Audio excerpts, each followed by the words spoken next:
What's good, people? Appreciate y'all tuning in to the ninth episode of On Air with Blair. It's your boy Blair, and before I get started with this episode, I do want to run over some quick headlines happening around the world. First, being 59 people were killed in Japan due to unprecedented amounts of rain that has caused flooding and landslides. Next, there are 33 lemur species now critically endangered and close to extinction, mainly in the region of Madagascar, due to deforestation and hunting, in contrast to the 6 new species discovered in the Amazon last week, although the deforestation. Now, moving into some quick facts about the coronavirus, the U.S. is setting global records for new daily cases, as well as the starvation that is being seen in Yemen, Venezuela, Congo, and parts of East Africa, due to unemployment and the lack of resources being able to reach these regions due to travel restrictions that are in place. So just to be aware of that and thankful for whatever situation you're in, because it could be worse compared to a lot of places around the world. And an interesting innovation that I read about recently during the week is vertical farming. It's starting to take more hold in Germany and parts of Brazil as well. So it takes 90% less irrigation or less water than regular irrigation systems, as well as it can be attached to skyscrapers and within buildings and infrastructure within cities, and it doesn't affect the quality of taste or the overall quality of the fruits and vegetables being grown. And before I have Damien on, a quick little introduction about him. He truly is a light. He's well versed in the practice of yoga and his spiritual journey. To be honest, he runs guided meditations, does tarot card readings, and energy readings. And again, his energy radiates, and I hope that he'll be a light for you all after this episode too. And stick around for the very end for some AirPod poppers. But now, introducing the homie Damien. Appreciate you taking your time out and doing this with me. So I guess starting off, just say hi real quick. How's it going? Is this the best time to introduce myself? Yeah, go for it. Okay, I'm Damien. Go by Damien the Architect. Spiritual name is Yeshua as well. And like you said, brother, you did really well for me, man. I'm smiling in my heart. Man, sharing guided meditations, energy readings, and just being here in whatever way I can. I feel that. So I guess starting off with something like, I guess, light, that's kind of kind of trending or getting more spoken about and practiced is meditation. I saw this quote by Osho, I believe is how you say his name. He said, "My meditation is simple. It does not require any complex practices. It is simple. It is singing. It is dancing. It is sitting silently." And I thought that was pretty deep because you can meditate in multiple ways. It's pretty much getting into a flow state of a sort, essentially, right? Or what's your experience with like meditation, and like what is meditation to you? Meditation for me is a discovery. I know in the Western culture especially, it's taught as an activity. Mm-hmm. But even that quote that you gave by Osho, that's very similar to the technique of meditation that I share, which is rose meditation. And meditation for me is a discovery, something that is already there as soon as our willingness and our openness to quiet our minds. We kind of see that meditation was already waiting for us. It just took us all that time to finally step into that state, or what you just called the flow state, which is what my teacher, my lineage, and what I would say myself is our natural state. I Yeah. believe that our natural state is the flow state, and we get to tap into that whenever we don't impede upon our thought streams or feelings or sensations. I feel that. That's deep. So, you said your teacher. What's your experience like? What teacher? What is this teacher of yours? Just so people have some context and so just so people have some context and can kind of see where you're coming from. So I ran into my teacher first via YouTube, um, which showed me how media in our world today can be of a benefit with the right intention, right attitude. And that was right at a point where I was kind of praying for a teacher. I felt in my spiritual journey, I had gotten to my limit of what I can do on my own. I was living pretty much with nothing at San Francisco at this time and fully devoted myself to monkhood and being a yogi. At this point, from the time of the beginning of my journey, I had lost close to 90 pounds. It's tough. So I was down to maybe 130, just that intensity to find freedom by any means, whatever I could read or research. So if that was fasting, then I'd do that. If that was meditating for 12 hours, then I'd do that. But it got to a point where all the doing I was doing was just becoming enough. Mm-hmm. And that saying, when the student is ready, the teacher appears. And he did. And so fast forward about a year and a half later, I got the opportunity, very miraculously, to go on a one-way to Portugal to be with him in his physical presence. And so I got to spend time with my teacher, living in a village in South Portugal, in what they call Sahaja. Mm-hmm. And I was just living in my hut day to day. Very simple living externally, and internally just becoming very imbibed in my spiritual journey and myself. And in turn, that type of introspection led to a deep experience of, I guess, my universal connection directly. That's dope. That's deep, bro. It's so interesting how like the world we live in, like who would expect, if, like we didn't have YouTube or like this technology now for even us to communicate with and like this podcast. I just think it's always interesting, like the world we live in now, and that's dope how you got to where you are and like where you are now from that. And like speaking on my experience, like so in a sense it's almost like you were spiritually deprived and you wanted to be filled in a sense, I right? would say so. Yeah. I would definitely say so. Yeah, so it was the same with me. I always speak on my experience in school because I was in a state that was not healthy. So like spiritually, my spirit wanted to be free of the vices I was putting on my life. And you guys said it, I'll never forget. And you're like, dang, that's kind of like the story of the Phoenix. And like you're resurrected, you're reborn. And you had shared the story of how Jesus was resurrected and had the scars to prove it. And it's like you said, you have the scars to prove it as well. And in your like resurrected life. And like you saying that, it's like, dang, I really like am on a new path now, and a healthier path. And I just want to give my thanks for you to just putting something like so plainly out there, like I'm walking in a new light and a new spiritual journey in a sense. And it's always interesting how like people come to terms with things and like realize, all right, I need to dive more into this and like less into this. And um yeah, I think it's just important for people to know almost when and how important like your spirit is, Yeah.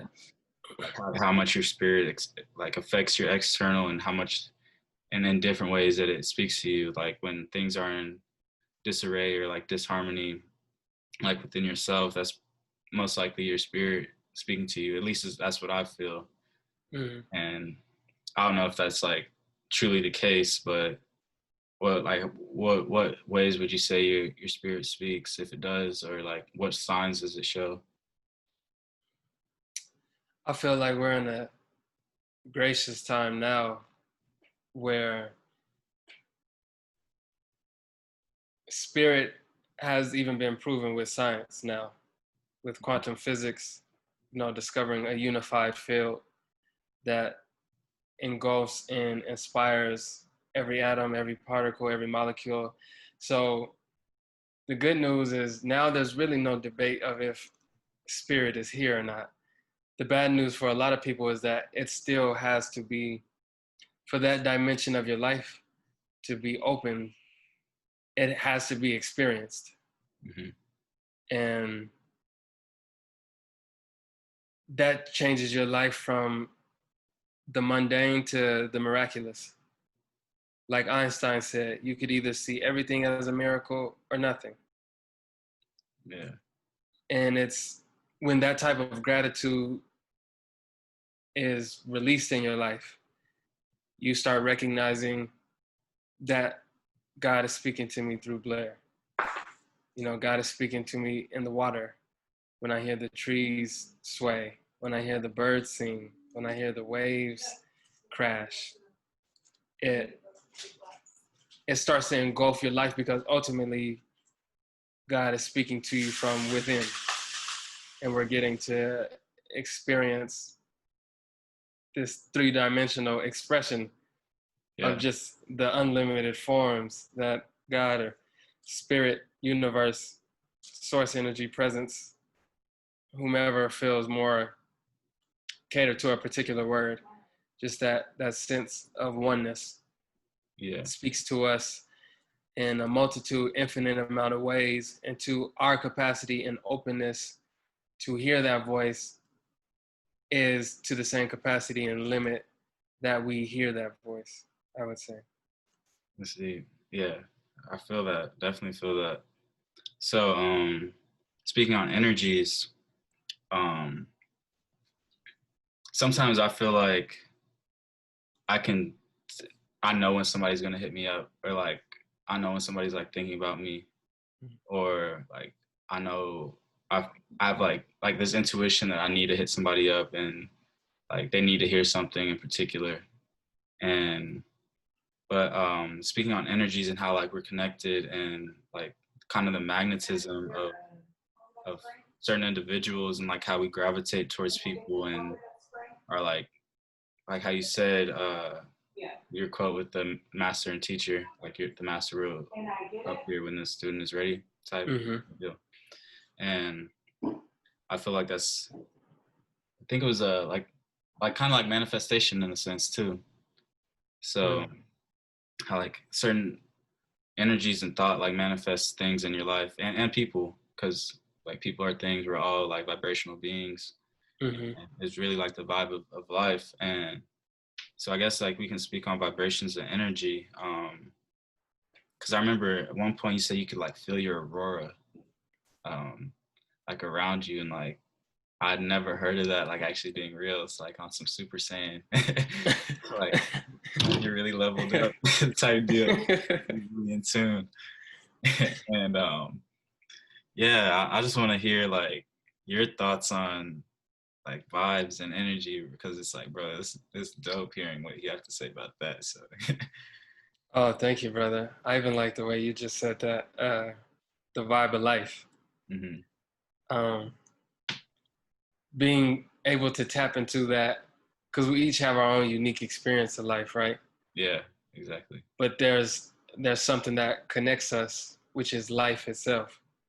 Yeah. So to even go with what you were sharing, to respond, for us to be able to turn inward, to find that vibe of life, that one vibe that is effective to every human being, to every single manifestation of life. That's the true experience of law of attraction for me. I feel like in this time we usually have men teaching that, and men as and people, humans, where the law of attraction is mainly used for the means of getting what you want. Yeah. And the law of attraction is shared for getting more money, Yeah. or getting. Yeah. But in order to receive that vibe of life, it changes your life process. It changes your thinking process of, okay, what can I give?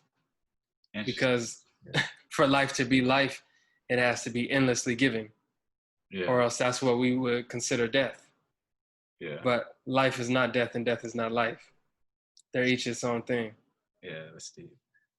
And so if you can kind of see within your own ray, we are often raised in the drenched pool of conditioning, to where most of the people before us and the generations above us or ahead of us have been in the survival mindset. Yeah. Meaning deprivation, what we were speaking on, deprivation, lack. So when you're in the mode of survival, your intensity to surrender is different. Yeah. And only when your survival transitions into unbearable suffering do we start truly valuing surrender. Yeah. Because for me, that genuine vibe of life is love. And not human love, to where there's 7 billion different meanings for it, but love in the sense of presence. Wherever life is, love is. Wherever love is, life is. Yeah, that's deep. I actually had a quote from Osho, actually. It says, falling in love, you remain a child. Rising in love, you mature. By and by, love becomes not a relationship. It becomes a state of your being. Not that you are in love, now you are love. So that's pretty, I'm glad that you had brought that up, because I was like, man, that's a dime. Like, that's a gem. Yeah, that's a And gem. Do you like roller coasters? I do. I thoroughly enjoy the thrill. So I feel like that's and that's just a hint. That's just a glimpse of the capability and potential of that falling and rising. You know, a lot of us get sick of love and the struggle seemingly falling in love, because you feel like a child again. You feel like in a place of unknowing, uncertainty. But there's a rising in love that you get a girlfriend again, you know, or you try again. But not tapping into the why or the what for underneath that really hides that there's an ebb and flow, and there's a true thrill to falling in love like a child and being so open and nearly blind to it, to the rising in love that Osho said perfectly, that brings a sense of maturation. And to hear that for me is saying also purpose, because when we mature in love, we also find a dimension of love that's beyond what can Blair give me right now, you know? And if he doesn't give me what I want, then I don't love him. You know, not that, but the very presence that we're sharing with each other right now, being very much engulfed in love itself. And we can feel vibrationally when we allow ourselves to be subtle enough. Because a lot of the times us praying and everything, we don't like to get subtle enough to feel those prayers being answered, which gives us more anxiety into hoping for its physical manifestation. When, as you said yourself, we're vibrational beings, meaning that whatever vibration that we wish to manifest in some physical form has to be in alignment and in harmony with what we are emitting, you know, being vibrational. You know, a lot of the times, like I was talking to a friend one time, and she was like, I wish I had $1 million in my bank account, you know? But with that comes a business manager and an accountant and the taxes. So a lot of the times, being in a place of deprivation or lack, we go straight to what kind of joy it could give us. But we really miss the joy of the process and recognizing, wow, that joy was within me. And as this joy arose from within me, so did that thing that I thought would bring me joy the whole time. Yeah. So now it's not a means of pleasure, but it's an extension of joy, because there's a conviction inside, like, this came as a fragrance, as a flower to my being and what I sowed myself. I feel that. That's deep. That's deep. You've spoken like a bit about almost like surrendering and not like how I interpret it is like not reaching so much is just like being and just being and almost like relaxing and a sense of like peace and state of mind with like any situation that things will come to fruition. Um, and like that, it's largely like I feel like people really want self gratification, so that like getting without giving, because it is like a push pull, like roller coasters. There is like highs and lows, Mm-hmm. and like being aware of that and understanding like what can you be like it's not receive not what can you be offering, as well as like not just what do you want to receive, because it may be something like anything. Like my professor said thing is the best word in the dictionary, because it can mean so many different things in general. Mm-hmm. And it's really interesting. It's like you just need to surrender sometimes and Yes. let things be as they are, and with that like a peace of mind will come. And when you said people get to a point where they lack so much, where like in my instance where I was lacking so much, it compelled me and forced me into this like kind of spiritual journey, and like almost more of like wokenness, in a sense that it's like I didn't need to get to that point if I had just relaxed. If I had just like not, it's almost like greediness in a sense that Mm-hmm. everybody just wants more of something, and whether it be money or love or like somebody like a relationship, like maybe it's not needed, and maybe that's kind of like life speaking to you, like when you're fighting that like yo chill out, like you don't need this, but you're like fighting for it, like that's when the problems come, in a sense. And Yeah. that's where like people's state of minds are like in disarray. And that I don't know, that's very interesting. Like again, it's just thinking about from my experiences and how with what you said, if I just chill pretty much, how a lot of things could be different, and like keeping that consistent with life now.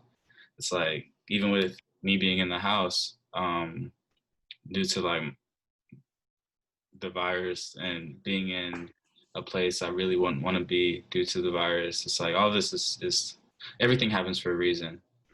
And it's just like coming to terms and accepting why things happen, because Ocho, or I'm not sure if it was him, but another quote said like we all have a purpose, like we're all unique, and Mm-hmm. we do all have a purpose. So And my, I guess we could say opinion, because you transitioned well into what I felt inspired to add, because it's still okay when we finally come to that recognition of to relax, to rest, to chill, because it was almost the grace of that suffering. It seems so difficult for us as humans to accept a lesson without uh, pain, without suffering. And so a lot of us, like the way man teaches religion, is like that feeling of, well, God will bring you this, God will bring you that. mm, No, God is love, God is peace. But we will bring ourselves suffering. We will bring ourselves pain and fear and anxiety, especially in the psychological aspect, which threatens our life because it's not like we are experiencing tsunamis every day, Yeah. earthquake every day. Most of our suffering is largely due to our psychological suffering before we even step out of the door. Yeah.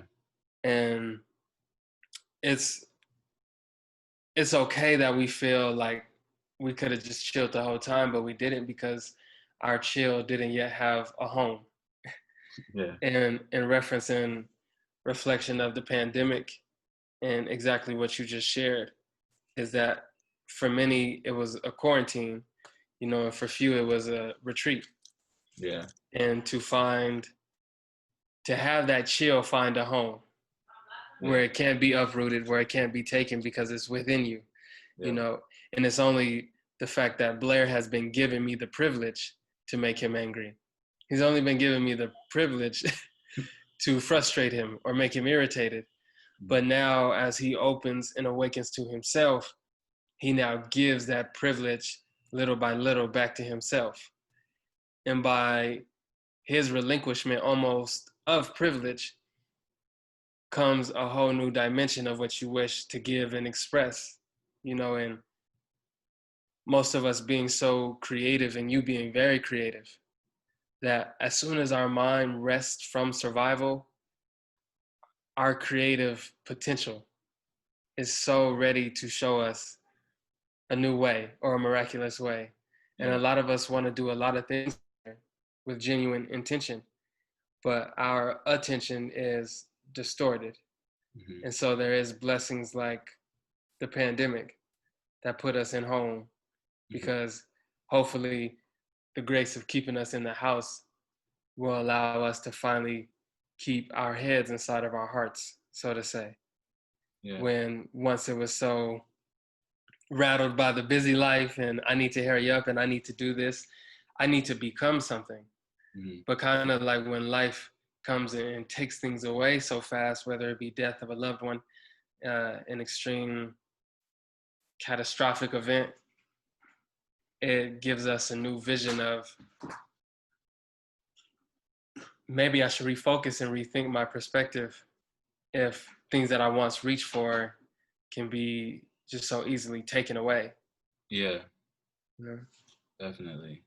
Because speaking on that, like death of loved ones and things being taken away, like much of my like adolescence, I was always like, yo, why is this happening? Why is this happening?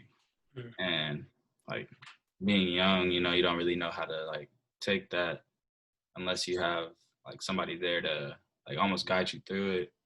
Mm-hmm. And me largely, I was like, yo, I'm on my own. Mm-hmm. Like, so it's like, I forgot where I was going with that, but well, that's the grace of a guru, going back to the being fortunate and being blessed to meet and be with mine, is that sense of you feeling alone. And it's like, you could get there either way. Yeah. If we said, all right, I'll meet you at Dairy Queen. Yeah. You could get there either way.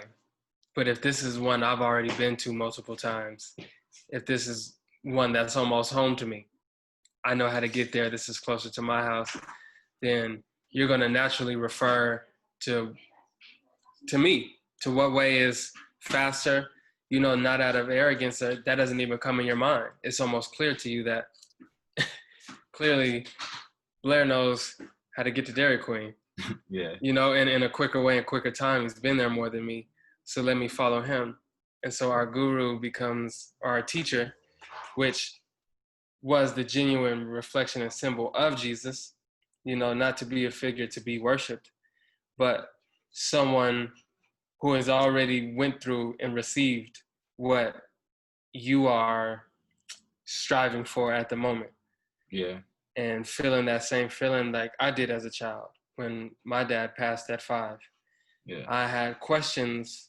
My awakening, I see in reflection, immediately began. Yeah.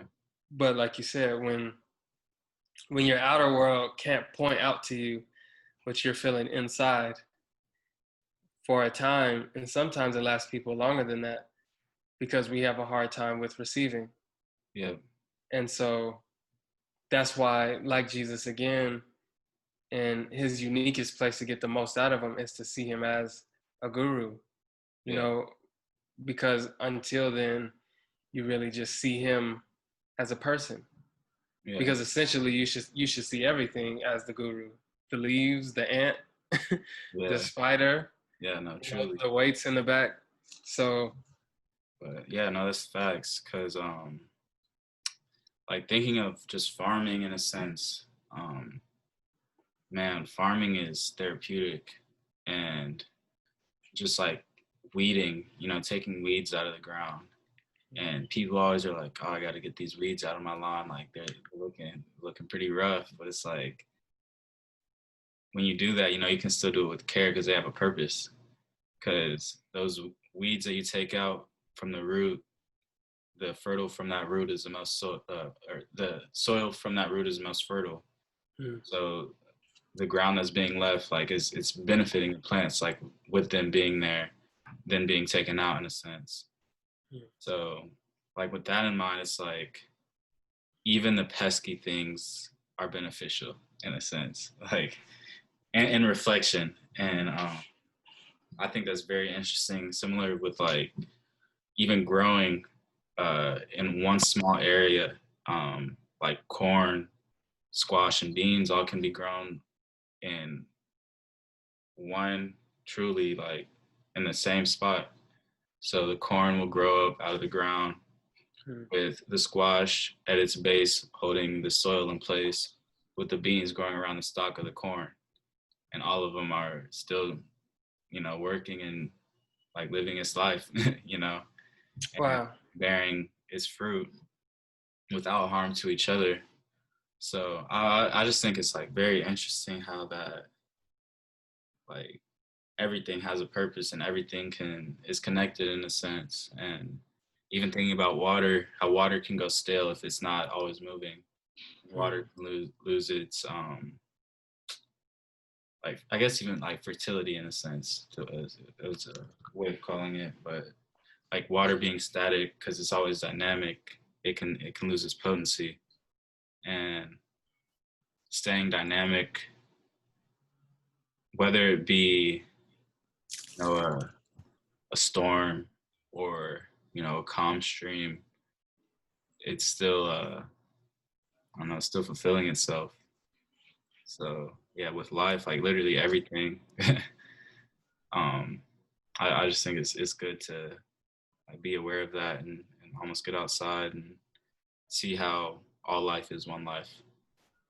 And yes, yeah, that's I'm glad you guys spoke about like with the ants and everything. I thought that was pretty funny. That's dope.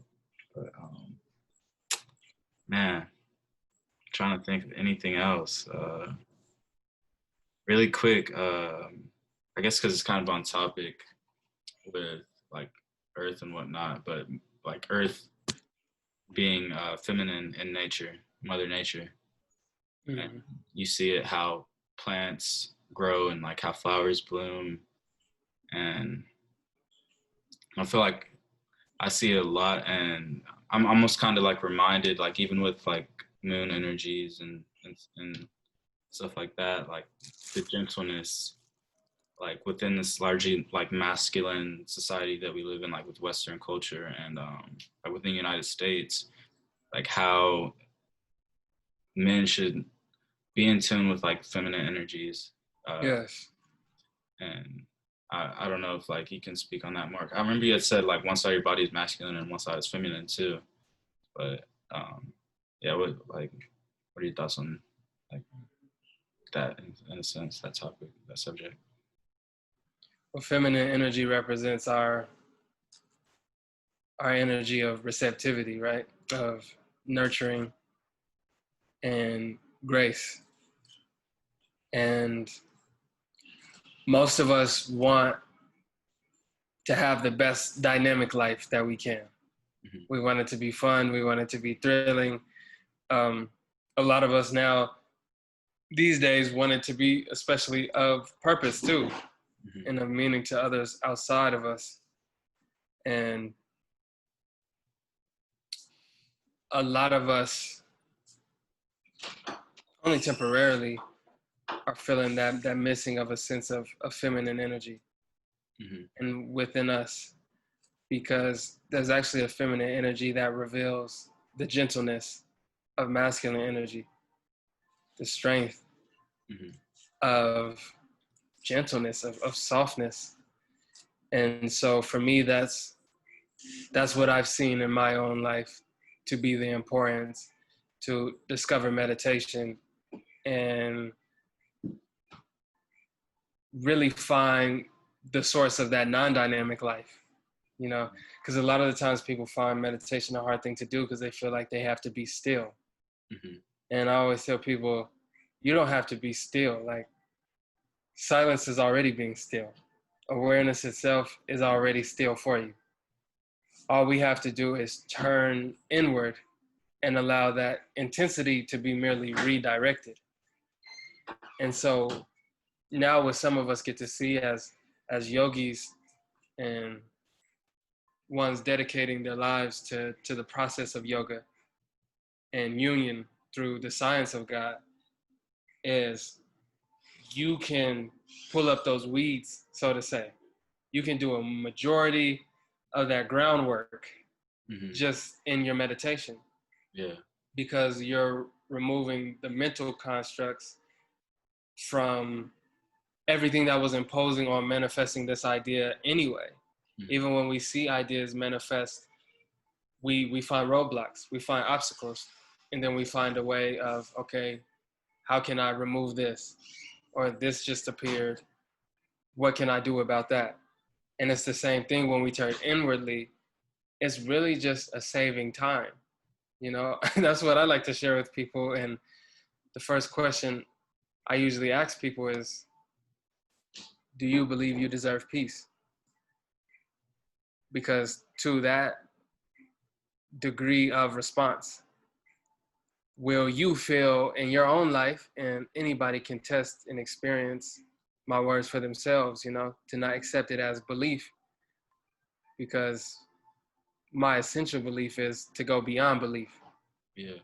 I think the purpose that we all share is to be free, to be liberated from the psychological mind. Yeah. And how we each express that is what is unique to us. Yeah. But just like Jesus said, seek the kingdom of God first, and then all things shall be added unto you. And he also went on to mention that the kingdom of God is within you. So you don't have to wait. So, you know, enlightenment and things like that have been kind of postponed in people's mind, and finding us a sense of fulfilled purpose because we're so used to the horizontal way of living.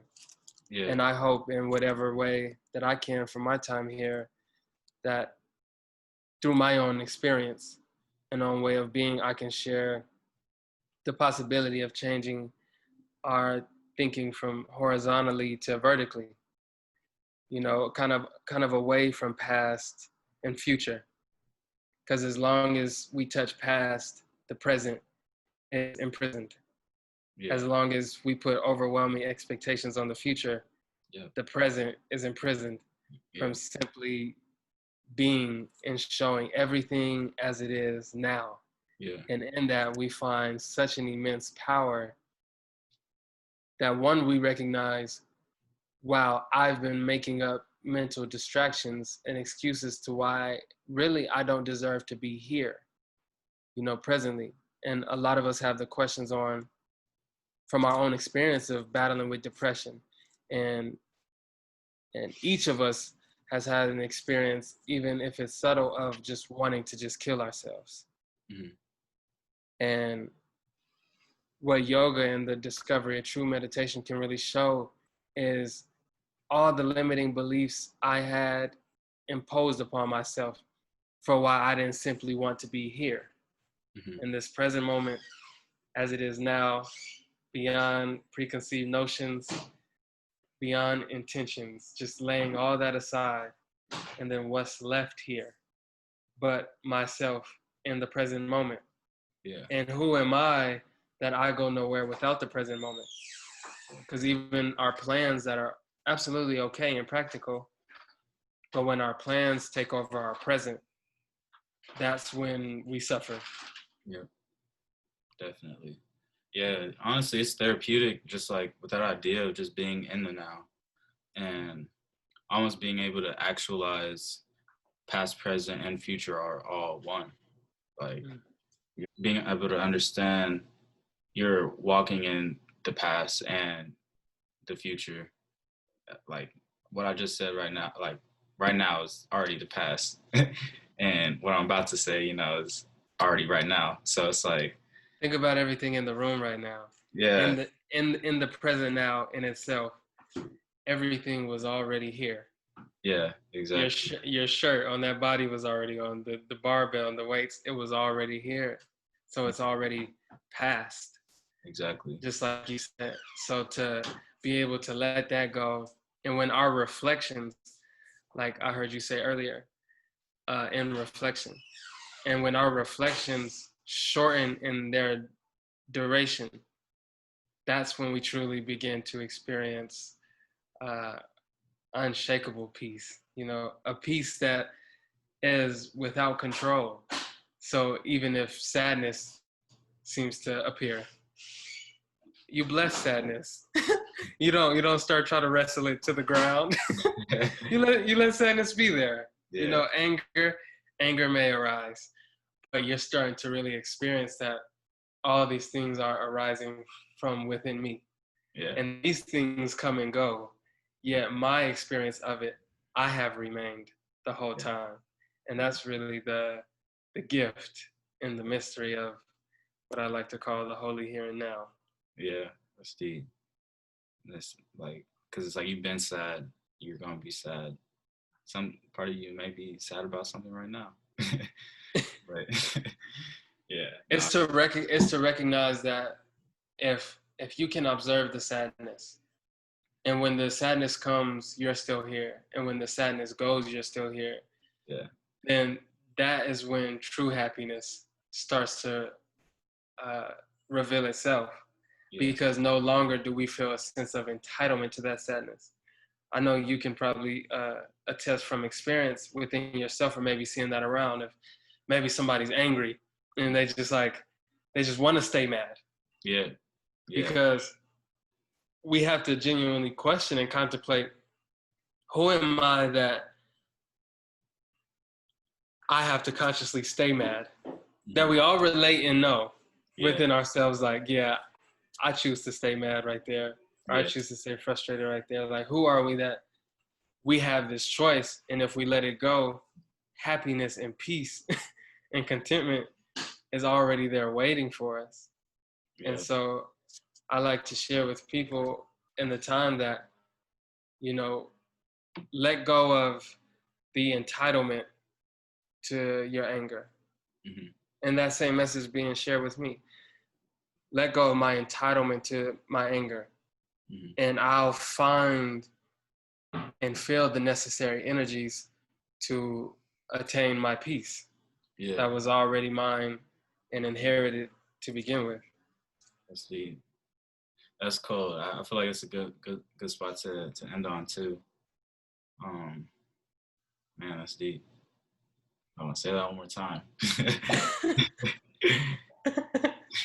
You said let go of your entitlement to anger and you'll find peace.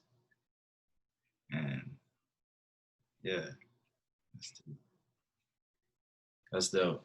I appreciate it, man. I really do. I really like it, bro. I'm always out of words whenever I have these conversations with people. So I really appreciate like you shedding light and man, just having this conversation. Like every conversation, I've told you before, I learned something from you. So yeah, likewise. I feel very blessed, very thankful. Appreciate it, man. To share this conversation and space with you. Yeah, like I hope many people can tap in and again how we've affected each other, we can affect them as well. And do you have any like last call to actions or like anything going on that you want people to tap in with, like any events or like last like words of wisdom for people? I believe that my blessing and prayer, similar to what you shared, the way we've impacted each other, and by grace guiding our lives always, that we each awaken to the truth of who we are, um, and we find that non-dual concept of forgiveness to implement in our lives, recognizing that our mind and our brain can't tell the difference of when I'm mad at Blair and when I'm mad at myself. It's only registered as that itself. And so for each of us to awaken to the truth that you're pure, you are the immortal self. And though some of us may not know that yet, it's waiting to be discovered behind the release of past beliefs and ideas. I feel like we're in a time where each of us are ready to go beyond belief into direct experience. But it does take just a mustard seed of willingness to like we just shared, let go of our unrighteous entitlements to receive our divine inheritance. That's dope, man. We could have this conversation all day. But man, thank you again. Like I can't express enough in words. Like I gotta read a dictionary. But man, I appreciate it, bro. Like truly, truly. Like much love, bro. And thank you again for all of that wisdom you just like put on us, like dog. So again,